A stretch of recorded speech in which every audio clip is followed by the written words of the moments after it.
Hello friend, general study 360 में आपका स्वागत है। कैसे हैं आप सभी लोग? फ्रेंड, आज का जो हमारा टॉपिक है वो है संवैधानिक उपचारों का अधिकार, आर्टिकल 32। फ्रेंड, ये जो हमारा अधिकार है वो मौलिक अधिकारों का हटाधिकार है। और चूँकि इससे पहले जो हमारे वीडियोज़ हैं वो मौलिक अधिकार जिसके बारे में हम लोग अध्ययन कर चुके हैं, इस वीडियो के नीचे लिंक में दिया हुआ है। प्लीज़ आप उसे देखिएगा ज़रूर, और प्लीज़ मेरे चैनल को सब्सक्राइब जरूर कीजिए और लाइक भी कीजिए और बेल आइकन जरूर प्रेस कर लीजिए, जिससे कि आप लोग को नोटिफिकेशन मिलता रहे। फ्रेंड, आज का जो हमारा टॉपिक है आइए शुरू करते हैं। संवैधानिक उपचारों का अधिकार, आर्टिकल 32। भारतीय संविधान में के भाग 3 में, भारतीय संविधान के भाग 3 में जो संवैधानिक उपचारों का अधिकार आटा हुआ है वो एक रक्षा कवच है। किसका? मौलिक अधिकारों का। कैसे? क्योंकि अगर सोचिए कि अगर ये नहीं होता, अगर आर्टिकल 32 नहीं दिया होता भारतीय संविधान के हमारे मौलिक अधिकारों में, तो जो हमारे मौलिक अधिकार संविधान द्वारा दिए गए हैं और उसका अगर उल्लंघन होता तो हम कहाँ जाते? तो इसलिए ये बहुत ही ज़्यादा महत्वपूर्ण है। क्यों? क्योंकि ये मौलिक अधिकार का ही एक भाग है। ये मौलिक अधिकार के रूप में हमें मिला हुआ है और इसी के तहत सुप्रीम कोर्ट में हम जाके अपने अधिकारों के उल्लंघन के लिए हम अपील कर सकते हैं। इसीलिए ये एक रक्षा कवच माना गया है। और डॉक्टर भीमराव अंबेडकर बाबा साहेब ने कहा है कि ये जो अधिकार है वो भारतीय संविधान का हृदय एवं आत्मा है। तो फ्रेंड, संवैधानिक उपचारों का जो अधिकार है, इसमें जो सुप्रीम कोर्ट है वो हमारे अपील को सुनता है, हम उसमें अपील करते हैं और वो रिट जारी करता है। इसी में एक 226 हाई कोर्ट आर्टिकल 226 के तहत हाई कोर्ट भी हमारे अपील, हम हाई कोर्ट में भी हम अपनी अपील को कर सकते हैं और वो भी रिट जारी कर सकता है। तो फ्रेंड, यहाँ पे आर्टिकल 32 और 226 हाई कोर्ट जो है उसमें कुछ अंतर भी है। जैसे सुप्रीम कोर्ट क्या है? सुप्रीम कोर्ट में हम सिर्फ अपने मौलिक अधिकारों का ही के उल्लंघन पे ही अपील कर सकते हैं और वो सिर्फ मौलिक अधिकारों के जो उल्लंघन होता है उसी के तहत वो रिट जारी कर सकता है, किसी और मामले में नहीं। लेकिन हाई कोर्ट को यहाँ पे विस्तृत अधिकार दिए गए हैं। हाई कोर्ट के पास विस्तृत अधिकार है कि वो मौलिक अधिकारों के अलावा और सामान्य कानूनी अधिकार पे भी वो रिट जारी कर सकता है। इसका दूसरा अंतर यह है, सुप्रीम कोर्ट और हाई कोर्ट में किसी एक व्यक्ति या सरकार के विरुद्ध रिट जारी कर सकता है। कौन? Supreme court. सुप्रीम कोर्ट जो है किसी एक ही व्यक्ति या सरकार के विरुद्ध रिट जारी कर सकता है। लेकिन हाई कोर्ट क्या करता है? हाई कोर्ट जो है संबंधित राज्य के व्यक्ति अपने क्षेत्र राज्य को या दूसरे राज्य के मामले भी हों तो भी वहां के खिलाफ रिट जारी कर सकता है। तो इस तरह से सुप्रीम कोर्ट से, इस क्षेत्र में सुप्रीम कोर्ट से हाई कोर्ट ज़्यादा विस्तृत है। ठीक है। अब इसमें जो रिट जारी करता है, जैसे कि हमारे जब अधिकारों का उल्लंघन होता है तो हम अपील करते हैं हाई कोर्ट या सुप्रीम कोर्ट में, तो वो क्या करता है? वो रिट जारी करता है।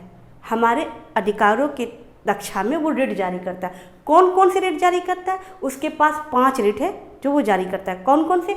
बंदी प्रत्यक्षीकरण, परमादेश, उत्प्रेषण, प्रतिषेध और अधिकार परीक्षा। ये 5 रिट वो जारी करता है जिससे हमारे अधिकारों की रक्षा हो सके। तो आइए देखते हैं ये अधिकार कौन कौन से आधार पे ये रिट जारी करता है या कौन कौन से उल्लंघन पे। बंदी प्रत्यक्षीकरण जो है उसका अर्थ होता है को प्रस्तुत किया जाए, यानी कि व्यक्ति को प्रस्तुत किया जाए। अगर किसी व्यक्ति को पुलिस जो है इलीगल तरीके से गिरफ्तार कर लेती है तो उसके कोई जानने वाले, उसका कोई मित्र या उसके फैमिली मेंबर जब सुप्रीम कोर्ट या हाई कोर्ट में अपील करते हैं तो वहाँ से एक रिट जारी होता है उस अधिकारी को, उस पुलिस डिपार्टमेंट को, कि आप उस व्यक्ति को कोर्ट में पेश कीजिए।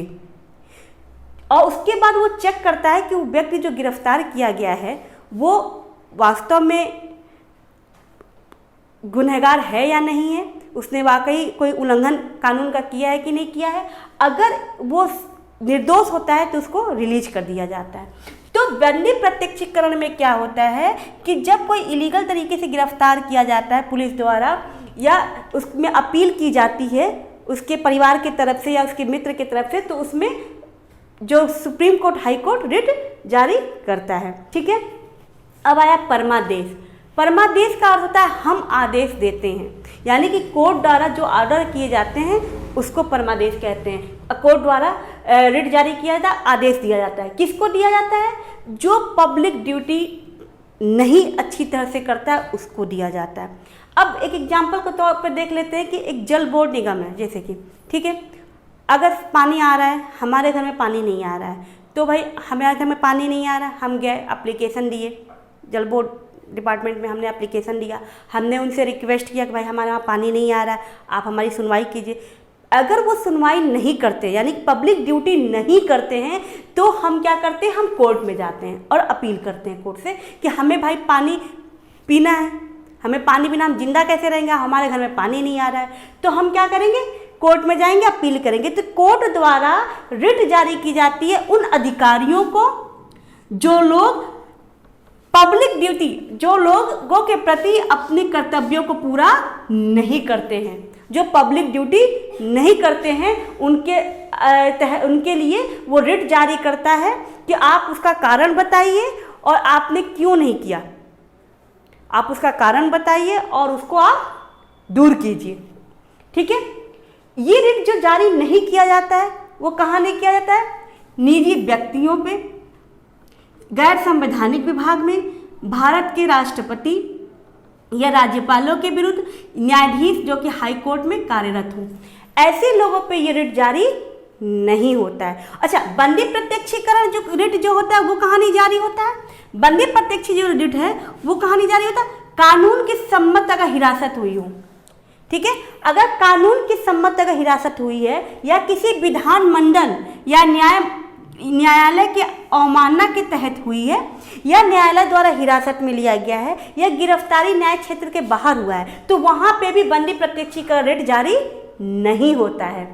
ठीक है, और परमादेश की जगह पे निजी व्यक्तियों, गैर संवैधानिक विभाग, भारत के राष्ट्रपति या राज्यपालों के विरुद्ध या न्यायाधीश जो कि हाई कोर्ट में कार्यरत होते, उनके लिए रिट जारी ये नहीं किया जा सकता है। ठीक है, अब आइए उत्प्रेषण देखते हैं। उत्प्रेषण क्या कहता है? उत्प्रेषण कहता है प्रमाणित करना या सूचना देना।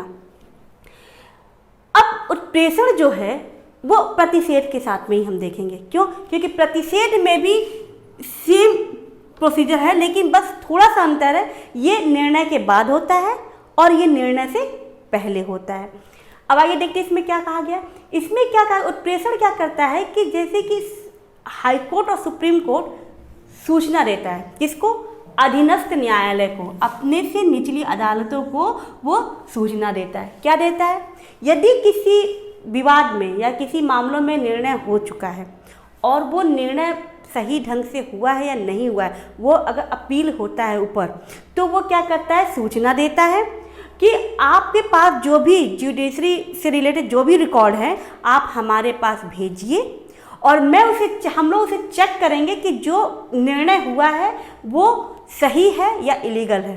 ठीक है, अब वो चेक किस आधार पर करते हैं? चेक किस आधार पर करते हैं कि मूल अधिकारों का कहीं अतिक्रमण तो नहीं हुआ है निर्णय देते समय, या प्राकृतिक सीमाओं के कहीं विरुद्ध वो निर्णय तो नहीं दिया गया है, या कहीं अधिकार क्षेत्र से बाहर तो निर्णय नहीं दिया गया। इन आधारों पर वो चेक करते हैं, किसको? जो निर्णय हो चुके हैं। अगर ये लगता है कि नहीं वो निर्णय इलीगल तरीके में, वो सही नहीं दिए गए हैं, इलीगल हैं, तो उसको रद्द कर दिया जाता है और फिर दोबारा न्याय संगत उसको निर्णय दिया जाता है। अच्छा, प्रतिषेध में क्या किया जाता है? प्रतिषेध में भी सेम प्रोसीजर, जैसे कि प्रतिषेध में क्या अर्थ होता है? रोकना। रोकना का मतलब जैसे हम स्टे ऑर्डर जो सुनते हैं ना, स्टे ऑर्डर, तो वो इसी के तहत आता है। ठीक है, प्रतिषेध में होता है रोकना। इसमें क्या होता है? इसमें भी रिट जारी होता है। किसके प्रति? इसमें भी जो रिट जारी होता है हाई कोर्ट सुप्रीम कोर्ट द्वारा, वो निचली अदालतों के में होता है और उसमें वो क्या कहते हैं कि आप इस जो आपके वहाँ प्रोसीजर चल रहा है उसको आप रोक दीजिए। रोका यहाँ पे भी जाता है, रोका यहाँ पे भी जाता है। फ़र्क कितना है? ये कहता है रोक करके कि आप हमारे पास रिकॉर्ड भेजिए, हम उसे चेक करेंगे। यहाँ पे रोका जाता है और इसमें क्या, ये निर्णय के पहले होता है। अभी डिसीजन, इसमें क्या डिसीजन आया नहीं होता है, अगर प्रोसीजर शुरू होता है तभी ये निर्णय, जैसे लगता है अपील याचिकाकर्ता जो होता है उसको अगर ये महसूस होता है कि हमारे साथ कुछ गलत हो रहा है, तो वो क्या करता है, उस निर्णय के खिलाफ ऊपर अपील करता है कि हमारे साथ ये गलत हो रहा है, तो वहाँ से वो रिट जारी होता है कि आप इस पे स्टे लगा दीजिए, तो इसलिए उसको रोक दिया था। तो दोनों में अंतर क्या है, दोनों में सेम चीज़ है कि दोनों को ही रोका जाता है, लेकिन एक निर्णय के बाद होता है, एक निर्णय के पहले। अगर आपका डिसीजन हो चुका है, आपको लगता है कि गलत हुआ आपके साथ, तो आप उत्प्रेषण के, आप जब अपील करेंगे तो उत्प्रेषण के तहत रिट जारी होगा, और निर्णय अगर नहीं हुआ है उसमें अगर आप अपील करते हैं तो प्रतिषेध के तहत रिट जारी होता है। ठीक है, रिट इसमें किस पे जारी नहीं होता है, इसमें जो रिट जारी नहीं होता प्रतिषेध में, वो होता है प्रशासनिक प्राधिकरणों पे, विधायी निकायों और निजी व्यक्तियों के तहत। इन लोगों पे ये रिट जारी नहीं होता है।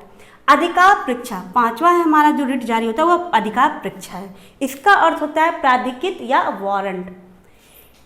फ्रेंड, इसमें क्या होता है, इसमें यह है कि इसे न्यायालय द्वारा किसी भी व्यक्ति द्वारा सार्वजनिक कार्यालय में दायर अपने दावे की जांच के लिए किया जाता है। एक एग्जाम्पल के तौर इसको समझेंगे, एग्जाम्पल के तौर पे कि अगर आप किसी डिपार्टमेंट में काम कर रहे हैं, ठीक है, और उस डिपार्टमेंट में जो काम, जिस पद पे आप काम कर रहे हैं, उसकी जो एलिजिबिलिटी है आप उसको फुलफिल नहीं कर रहे हैं, या आपके पास वो एलिजिबिलिटी है लेकिन मुझे लगता है कि नहीं वो एलिजिबिलिटी आपकी नहीं है, तो मैं क्या करूँगी, मैं कोर्ट में अपील करूँगी। तो वहाँ से एक रिट जारी होगा, ठीक है, एक नोटिस के तहत आपके पास आएगा, नोटिस आएगा, रिट के जारी होगा, रोड नोटिस आएगा कि आप जिस पद पे काम कर रहे हैं वो सही है या नहीं, आप उस चीज़ को कोर्ट को सेटिस्फाई कीजिए कि आप एलिजिबल हैं। अगर यदि आप एलिजिबल हैं तो आप कोर्ट को सेटिस्फाई करना होगा, अगर आप एलिजिबल नहीं हैं तो आप उस पद को छोड़ देंगे। तो इसमें क्या होता है, इसमें एक वारंट यानी कि एक नोटिस जारी होता है, रिट के जारी होता है, और उससे लोगों से, उस अधिकारी से, उस डिपार्टमेंट से पूछा जाता है कि आपके पास वो अथॉरिटी है या नहीं। अगर है तो आप प्रूफ कीजिए, आप सेटिस्फाई कीजिए कोर्ट को, अगर नहीं है तो आप उसको पद को छोड़ देंगे। तो फ्रेंड, ये जो पांचों रिट जारी होते हैं वो हमारे मौलिक अधिकारों की उल्लंघन के रक्षा हेतु जारी होते हैं, और इसी अधिकार के में जो संवैधानिक उपचारों का जो अधिकार है, इसीलिए ये बहुत ही ज़्यादा महत्वपूर्ण है, क्योंकि ये हमारे मौलिक अधिकार का ही एक भाग है, मौलिक अधिकार में ही हमारे ये शामिल भी है, इसलिए सुप्रीम कोर्ट को हम रक्षा कवच कहते हैं। फ्रेंड्स, आज का जो हमारा ये टॉपिक है यहीं ख़त्म होता है। Thank you so much.